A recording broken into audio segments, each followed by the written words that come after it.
আমাদের জেলা পরিষদের সহকারী সভাপতি তথা প্রাক্তন জেলা সভাপতি বিভীষণ চন্দ্র দাস মহাশয় মঞ্চে উপস্থিত আছেন। আমাদের এই মন্ডলের আমাদের প্রভারী মঞ্চে বিধানসভা নির্বাচনকে সামনে রেখে আমাদেরকে সেখানে ঝাঁপিয়ে পড়তে হবে। বিভিন্ন বিরোধী দলের রাজনৈতিক নেতৃত্বরা সিপিএম বলেন, কংগ্রেস বলেন, আল্লাহ ত্রিপুরা বলেন, আমাদের ভারতীয় জনতা পার্টির নেতৃত্বে ত্রিপুরা রাজ্যে যে উন্নয়নের কর্মযজ্ঞ চলছে সেটাকে সহ্য করতে পারছে না। আর ওনারা বিভিন্ন রকমের কুৎসায় অপপ্রচার, ভয়ভীতি, সন্ত্রাস সৃষ্টি করার জন্য আমাদের ঈশ্বরের মন্ডলের বিভিন্ন প্রান্তে বিভিন্ন রকমের চক্রান্ত ষড়যন্ত্র করছে। আমরা আপনাদের কাছে, কার্যকর্তাদের কাছে আমি বলতে চাই, এবং যারা এই চক্রান্তের সাথে লিপ্ত তাদের উদ্দেশ্যে আমি বলতে চাই যে বিশ্বমুখ বিধানসভায় আপনারা অনেক মায়ের কোল খালি করেছেন, অনেক ভাইয়ের কোল খালি করেছেন। আর রক্তের হয়ে আমরা বিশ্বমুখ বিধানসভায় আপনাদের আমরা খেলতে দেব না। আর যদি এই সমাজ ষড়যন্ত্রে লিপ্ত থাকেন আপনাদের বিরুদ্ধে আমরা প্রতিবাদ এবং প্রতিরোধের রাস্তায় যেতে আমরা বাধ্য হব। এবং 2023 বিধানসভা নির্বাচনে আমরা বিশ্বমুখ বিধানসভা থেকে আমরা পদ্মফুল পাঠাবো। এই কয়েকটি কথা বলে সকলকে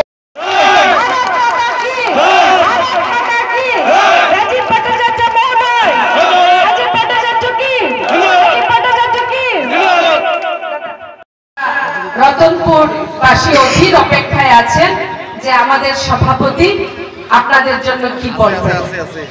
তাই আমরা আমাদের প্রদেশ সভাপতির কথাই আজ শুনব। আমি শুধুমাত্র দু একটি প্রশ্ন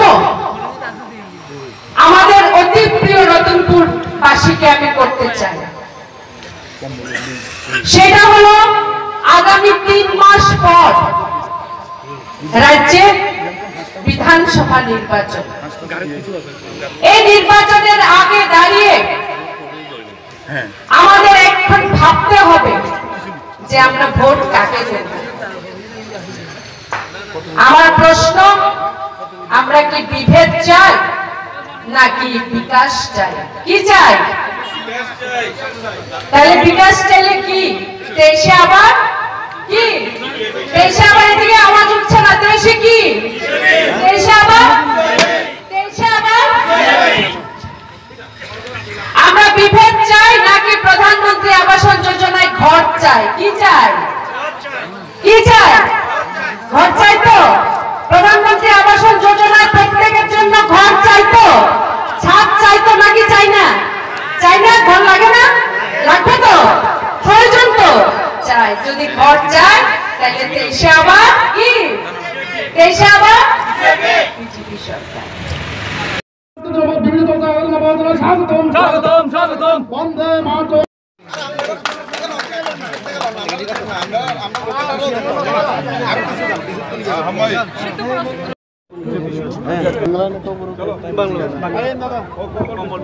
আজকে বিশ্বমুখ মণ্ডলের উদ্যোগে জনজাতি সম্মেলন কার্যকর্তার সম্মেলন, এই সম্মেলনে ত্রিপুরামুঠা, সিপিএম এবং অন্যান্য দল থেকে 15 পরিবারের 97 ভোটার আমাদের দলে যোগদান করেছেন। আমাদের প্রদেশ সভাপতি মাননীয় রাজীব ভট্টাচার্য ওনাদেরকে বরণ করে নিয়েছেন।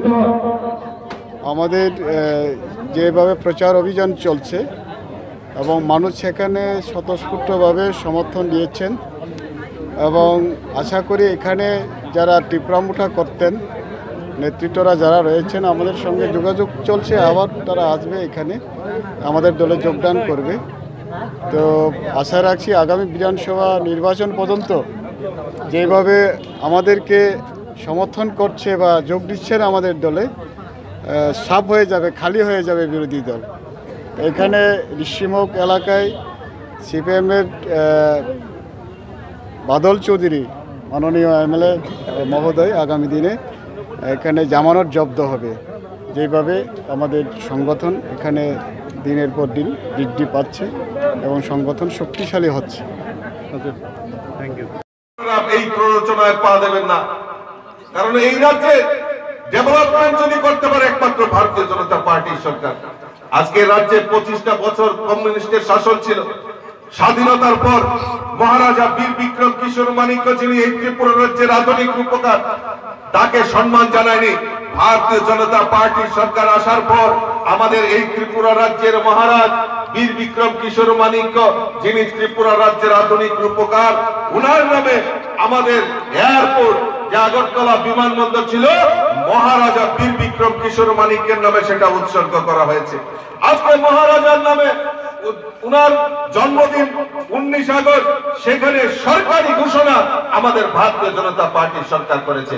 ওই তার জন্য তো কোনো আন্দোলন করতে হয়নি, তার জন্য তো কোনো ত্রিপ্রাসাদের আন্দোলন বা দাবি করতে হয়নি। ভারতীয় জনতা পার্টি আন্দোলনে বিশ্বাস করে না, ভারতীয় জনতা পার্টি কাজে বিশ্বাস করে। বন্ধুগণ, আমি আমার আলোচনা দীর্ঘায়িত করবো না, কারণ আপনারা পা দেবেন না, আপনাদেরকে প্ররোচনা দেওয়ার চেষ্টা করবে। আমি বলবো আপনারা ওই প্ররোচনায় পা দেবেন না। আর যদি প্ররোচনা করে আপনাদের উপর অত্যাচার করে, তাহলে ভারতীয় জনতা পার্টির এখানে অনেক লিডার বসে রয়েছে।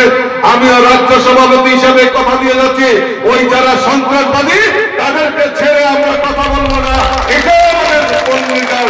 বন্ধুগণ, আমি আপনাদের সামনে করে যাচ্ছি। বন্ধুগণ, আরেকটাই বিষয় যে ভারতীয় জনতা পার্টি 2023-এ ত্রিপুরা রাজ্যের সরকার পুনঃপ্রতিষ্ঠা হবে, আর 7টি বিধানসভার মধ্যে 7টিতে ভারতীয় জনতা পার্টির পত্রভোট আমরা ভোটাবো।